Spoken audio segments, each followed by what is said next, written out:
안녕하세요. 반갑습니다. 주갈성교회 유형우 목사입니다. 지난 한 주간 잘 보내셨어요? 어느새 10월이 익숙해지기 시작한 10월 둘째 주일 아침입니다. 여러분, 매 주일 아침에 우리가 하나님께 드리는 예배는 바로 하나님에 대한 우리의 사랑의 표현인 것을 여러분들 꼭 기억하시면 좋겠습니다. 여러분, 오늘 이 10월 둘째 주일 아침에 여러분들이 정말로 마음을 다해서 하나님을 사랑하는 그 표현을 하는 시간이 되었으면 좋겠습니다. 오늘 우리에게 주시는 말씀 같이 보도록 하겠습니다. 요한복음 12장 7절에서 8절입니다. 예수께서 이르시되 그를 가만두어 나의 장래할 날을 위하여 그것을 간직하게 하라. 가난한 자들은 항상 너희와 함께 있거니와 나는 항상 있지 아니하리라 하시니라. 아멘. 여러분, 우리 지난 2주 동안 그 요한복음에 나오는 그 예수님의 마지막 표적, 즉 죽은 나사로를 살려주시는 이 사건을 봤습니다. 여러분, 이 엄청난 사건 속에서 사람들의 모습이 다 달랐어요. 예수님을 사랑하는 사람들의 모습, 그리고 또 어떤 사람들은 이 사건을 통해서 이 예수님께서 메시아구나 라고 생각을 하면서 예수님을 믿게 되는 그런 모습을 보았습니다. 여러분, 이와 정반대로 이 사건을 오로지 정치적으로만 이해하고 예수님을 죽이기로 작정하는 자들의 모습도 보았습니다. 여러분, 이후 이들의 이 예수님을 죽이기 위한 계획은 아주 신속하고 성공적으로 진행이 되고 있었습니다. 여러분, 시기적으로 보면 이제 곧 다가올 유월절이 바로 예수님의 마지막 유월절이 되기 때문에 그렇습니다.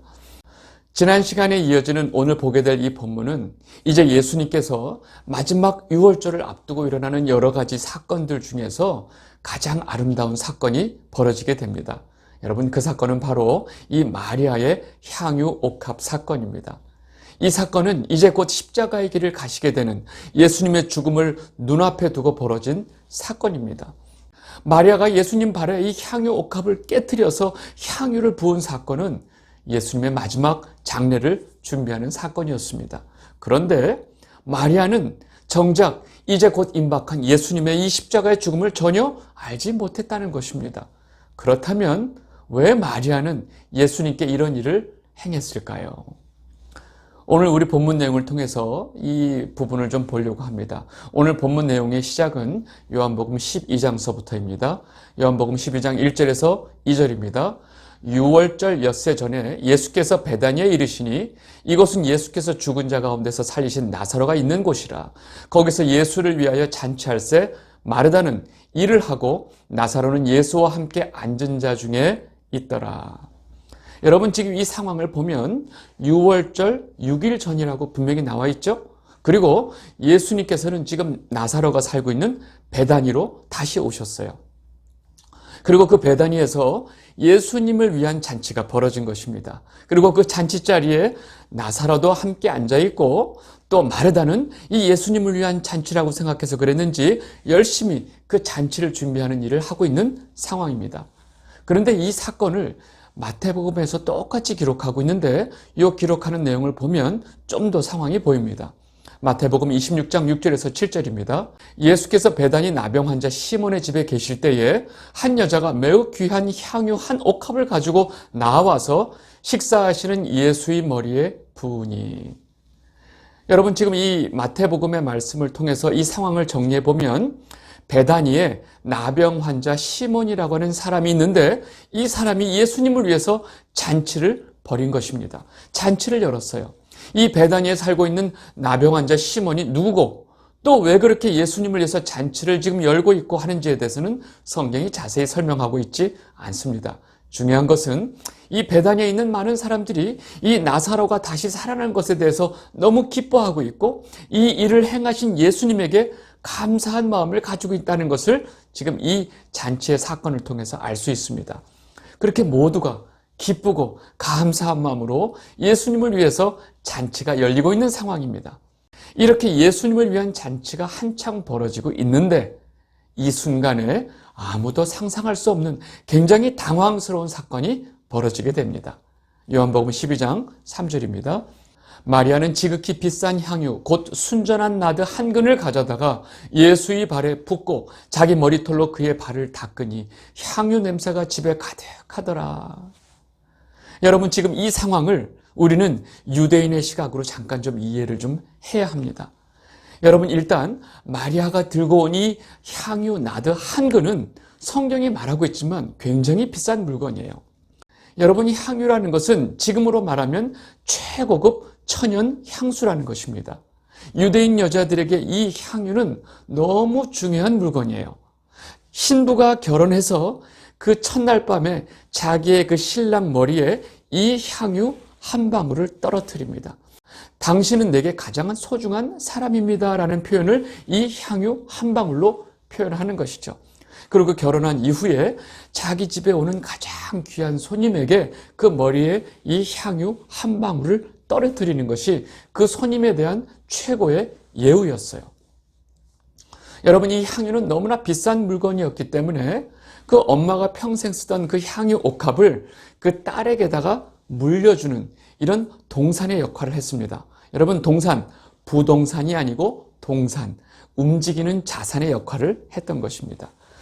당시 이 비싼 향유는 왕의 장례식에도 반드시 사용이 됐습니다. 왕의 장례식에는 이 비싼 향유를 많이 사용했겠죠. 죽은 시체의 냄새를 막기 위해서 이렇게 향유를 시체 몸에 발랐던 것입니다. 여러분, 마리아가 가지고 있던 이 향유 옥합은 단순히 그냥 냄새를 위한 물건이 아니었어요. 여러분, 여자 일생에 있어서 이 향유 옥합은 굉장히 중요한 물건이었어요. 그리고 앞으로 시집을 가게 될 마리아에게 있어서 너무나 중요한 자산이었어요. 여러분, 이 향유는 자산으로서 이 어떤 물질적인 가치도 충분했지만 사실상 이 향유는 한 여인에게 있어서 자신의 꿈과 미래와 비전이 다 담겨있는 너무나 소중한 물건이었다는 것입니다. 그런데 마리아는 이 중요한 향유 한 옥합을 지금 잔치가 벌어지고 있는 이 와중에 와서 예수님의 발에 다 쏟아 부은 것입니다. 그리고 나서 자신의 머리털로 예수님의 발을 닦은 것입니다. 여러분, 이 집에 당시의 그 유대 근동에는 이 집에 온 손님의 발을 닦아주는 것은 그 집 하인이 반드시 그 손님의 발을 닦아야만 합니다. 상대방 손님의 발을 닦아주는 것은 하인의 일이지 주인이 그 발을 닦아주지 않아요. 그런데 지금 마리아는 이 예수님의 발을 자신의 손으로 닦는 것이 아니고 자신의 머리털로 닦고 있는 것입니다. 여러분, 당시 유대 사회에서 여자에게 있어서 가장 성적으로 여겨지는 부분이 바로 여자의 머리털이었어요. 그래서 이 유대 사회에서 여자들은 머리를 다 감추고 이렇게 가리고 다니는 것입니다. 그런데 지금 이 마리아가 모든 여자들이 부끄러움으로 이렇게 가리고 있는 이 머리털을 다 끄잡아내서 지금 거기에다 향유를 붓고 예수님의 발을 자신의 머리털로 닦고 있는 상황인 것입니다. 여러분, 이 상황이 지금 옆에 있는 유대인들의 눈에 얼마나 당황스럽고 굉장히 난감한 상황이라는 것을 여러분들 좀 이해하시라고 제가 설명을 드렸습니다. 여러분, 이런 모든 상황 속에서 마리아는요, 지금 자기 자신이 가장 낮은 자리에서 자기의 모든 것을 다 포기하면서 예수님에게 표현할 수 있는 가장 모든 사랑과 존경과 경배를 드리고 있는 것입니다. 여러분, 도대체 마리아는 왜 갑자기 잔치 중에 예수님에게 이런 행동을 했을까요? 우리는 지금 이 상황이 벌어지기 전에 마리아의 여러 가지 상태를 좀 봐야 합니다. 여러분, 마리아는 이미 병을 앓고 있는 오빠 나사로가 있었죠. 그리고 언니 마르다와 같이 살고 있었어요. 예수님은 이 세 오누이와 굉장히 친했습니다. 예수님이 이 집에 왔을 때 그 언니 마르다가 정신없이 예수님을 대접할 음식을 준비할 때 마리아는 예수님의 말씀을 듣느라고 정신이 없었어요. 그렇게 예수님을 너무나 좋아하고 예수님을 사랑하던 마리아였습니다. 그러던 와중에 이 병이 있던 그 나사로 오빠가 죽게 되었어요. 너무나 위급했어요. 그리고 마침 예수님은 옆에 안 계셨어요. 마음이 너무나 다급해진 상황에서 급하게 사람을 보내서 예수님에게 이 소식을 알려서 빨리 오빠가 돌아가시기 전에 좀 와주세요라는 부탁을 사실 했던 것입니다. 그런데 예수님이 어떻게 했죠? 사실은 나사로가 죽은 지 사흘 만에 사흘 후에 오셨죠. 여러분, 결국은 오빠가 죽는 순간에 마리아와 마르다는 너무나 큰 한숨을 쉬었을 것입니다. 그리고 그 중에 마리아는 더욱더 마음이 내려앉았습니다. 왜 예수님이 안 오셨을까? 왜 예수님이 안 오셔서 이렇게 오빠가 죽는 것일까라는 이 마음이 가득 있었어요. 그리고 사흘 만에 예수님이 오셨다는 이야기를 들었을 때 사실 마리아 마음에는 온통 서운함과 원망함으로 가득 차 있었어요. 그런 마음이 있었을 때 마침 예수님이 오셨다는 소식을 들었을 때 언니 마르다는 정신없이 예수님에게 달려가죠. 그런데 마리아는 예수님에게 나가지 않습니다. 다른 일로 안 나갔을 수도 있겠지만 여러 가지 상황으로 봤을 때 예수님이 오셨다는 소식을 들을 때 마르다는 뛰어나갔는데 마리아가 나가지 않은 이유가 불분명해요. 아마도 마리아는 예수님이 오셨다는 소식에 발이 움직이지 않았던 것 같아요.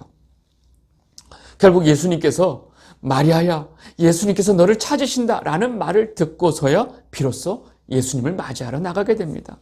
그리고 예수님을 보자마자 예수님 앞에 울며 엎드리면서 예수님이 여기 계셨더라면 우리 오빠가 죽지 않았을 텐데 하면서 눈물을 터뜨리는 거예요. 예수님 왜 이제 오셨어요? 왜 오빠 나사로가 죽은 다음에 이제야 오셨어요? 하면서 엉엉 울고 있는 거예요. 예수님 발 앞에 울고 있는 그 눈물은 예수님에 대한 원망으로 가득 차 있는 눈물이었어요. 그런데 그렇게 예수님 팔체에서 울고 있는 마리아를 데리고 예수님은 나사로가 있는 무덤으로 데리고 갑니다.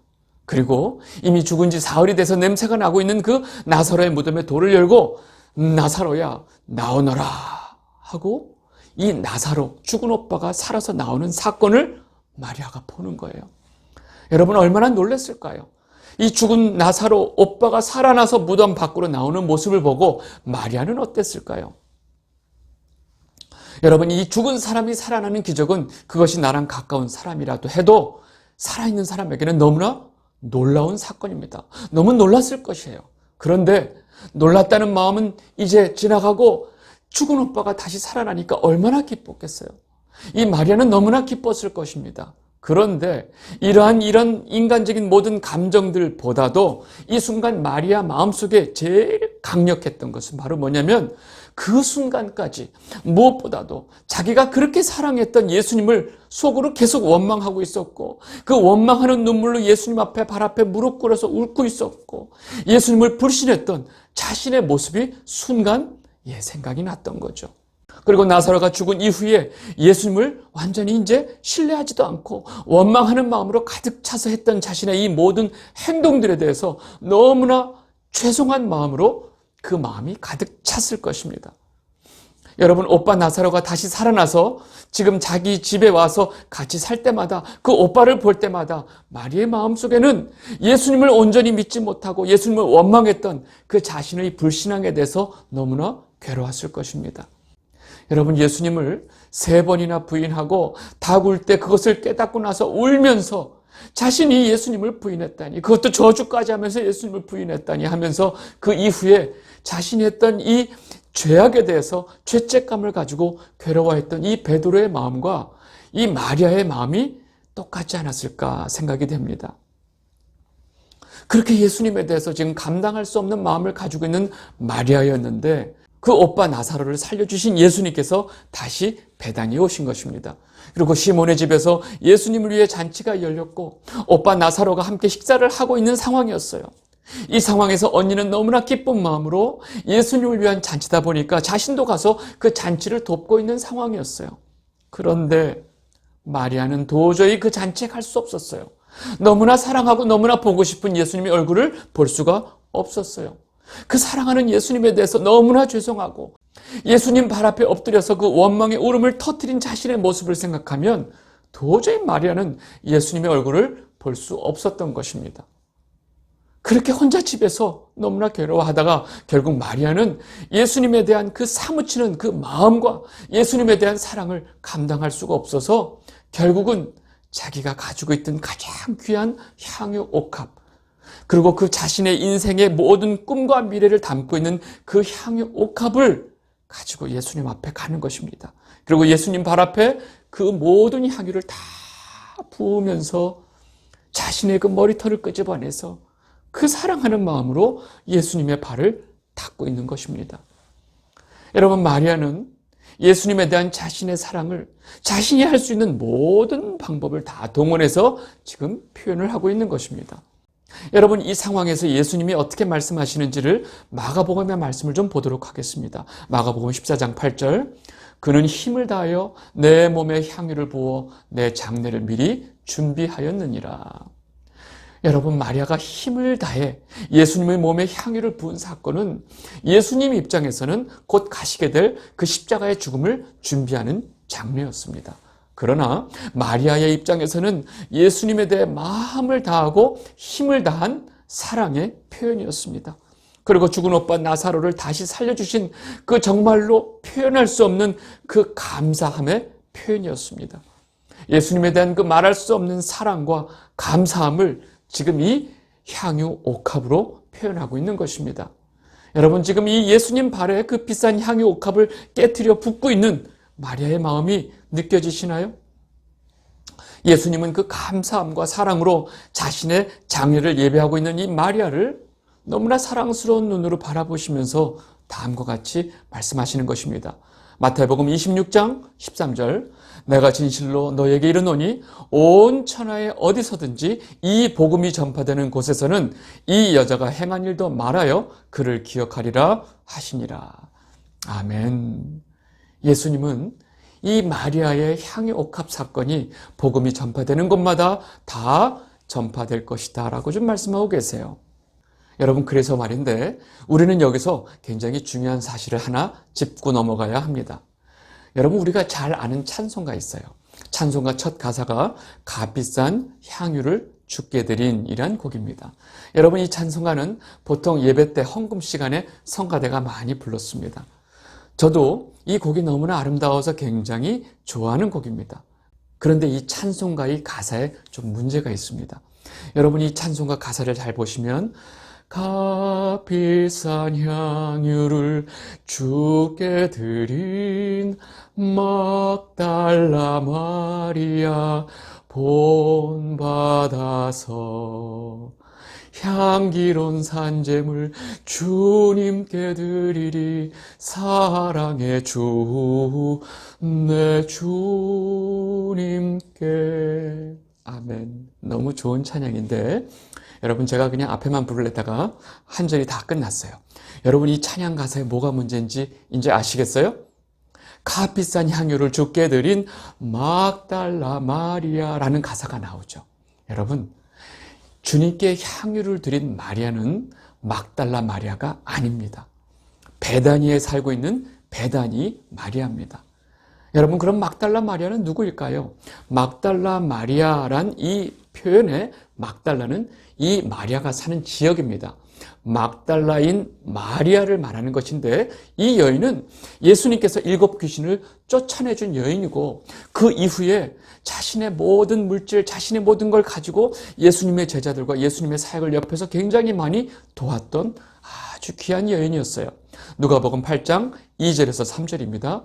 또한 악귀를 쫓아내심과 병 고침을 받은 어떤 여자들 곧 7 귀신이 나간 자 막달라인이라 하는 마리아와 헤롯의 청지기 구사의 아내 요한나와 수산나와 다른 여러 여자와 함께하여 자기들의 소유로 그들을 섬기더라. 여러분, 이 막달라 마리아는 예수님이 십자가에 달리는 그 순간에서도 예수님을 바라보고 그 현장에 있었던 여인입니다. 나이가 지긋한 여인인데 끊임없이 예수님을 도왔던 여인이에요. 그런데 이 찬송가 가사처럼 값비싼 향유를 주께 드린 막달라 마리아가 아니라는 것입니다. 값비싼 향유를 주께 드린 여인은 바로 베다니 마리아입니다. 너무나 오랫동안 불러온 찬송가라서 그 찬송가 가사를 바꾸는 일은 쉽지 않을 것입니다. 그런데 중요한 사실은 알고 계셔야 돼서 여러분들 혹시 그 찬양 속에서 나오는 이 막달라 마리아 때문에 좀 헷갈릴까봐 제가 좀 정리해서 말씀을 드렸습니다. 자, 우리 다시 본문으로 돌아와서 이렇게 마리아가 자신의 그 향유를 붓고 자신의 머리털로 울면서 예수님의 발을 닦는 모습을 우리는 봤죠. 자신의 이 온 마음을 다해서 예수님께 사랑을 표현하고 있는 모습을 우리가 봤는데 지금 이 상황을 보고 있는 그 가롯 유다는 그 마음속에서 딴 생각을 합니다. 그리고 본인도 모르게 본인의 마음을 입 바깥으로 내뿜습니다. 요한복음 12장 4절에서 6절입니다. 제자 중 하나로서 예수를 잡아줄 가룟 유다가 말하되 이 향유를 어찌하여 300데나리온에 팔아 가난한 자들에게 주지 아니하였느냐 하니 이렇게 말하면 가난한 자들을 생각함이 아니요 그는 도둑이라 돈꾀를 맞고 거기 넣은 것을 훔쳐감이러라. 여러분, 마리아가 예수님의 발에 그 비싼 향유 한 나들을 붓고 있는 이 상황에서 유다는 오로지 이 상황을 돈으로 이해하고 있는 것입니다. 야, 저거 팔면 300데나리온 받을 텐데. 여러분, 300데나리온의 이 데나리온은 하루 일당이에요. 그러니까 300데나리온은 거의 1년 그런 연봉에 해당되는 돈입니다. 굉장히 비싼 돈이죠. 엄청난 경제적인 가치가 있는 것입니다. 여러분, 유다는 이 상황 속에서 오로지 모든 것을 돈으로 계산하고 돈으로 생각하는 사람이기 때문에 이런 말을 한 것입니다. 결국 그는 예수님도 돈을 받고 파는 자가 돼버리죠. 여러분, 이런 상황에서 모든 상황을 항상 돈으로 생각하고 돈으로 해결하는 사람들이 있습니다. 여러분, 돈이 많아도 돈이 없어도 모든 문제를 돈이 해결해 줄 것이라고 생각하는 사람들이 있어요. 여러분, 이런 사람들은 자신이 가지고 있는 모든 문제는 바로 돈이 없기 때문에 생기는 문제다라고 생각합니다. 돈만 많이 있으면 자신이 가지고 있는 삶의 모든 문제가 해결될 것이라고 믿는 사람들이 있습니다. 여러분, 그자가 바로 가롯 유다였습니다.